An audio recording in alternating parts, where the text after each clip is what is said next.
Bienvenue sur InfoLive TV, voici l'actualité du jeudi 27 mars. Selon des responsables de la défense israélien, le Hezbollah a augmenté de manière plus que significative son arsenal de missiles et de roquettes, capable dorénavant d'atteindre la majeure partie du territoire israélien. Le groupe terroriste basé au Liban a fait l'acquisition de nouvelles roquettes de fabrication iranienne d'une portée de 300 km. Une puissance de feu qui lui permettrait de toucher la ville de Dimona, où est situé le réacteur nucléaire israélien.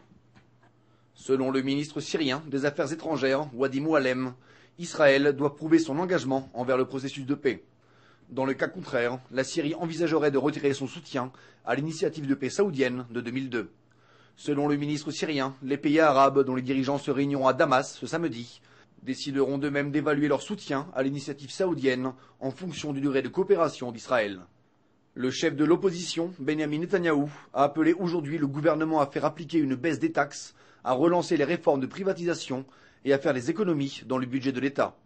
Le chef du Likoud, qui avait rencontré le gouverneur de la Banque d'Israël, Stanley Fischer, lui a apporté son soutien pour sa décision de faire baisser le taux d'intérêt et d'acheter des dollars au sein du marché israélien.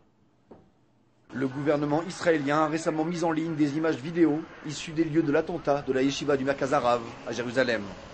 Un attentat survenu au début du mois de mars, dans lequel 8 jeunes étudiants avaient trouvé la mort.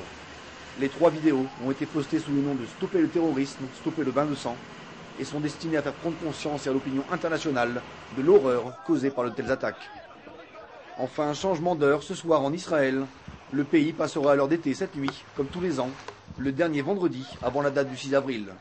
Il faudra alors avancer sa montre d'1 heure dans la nuit.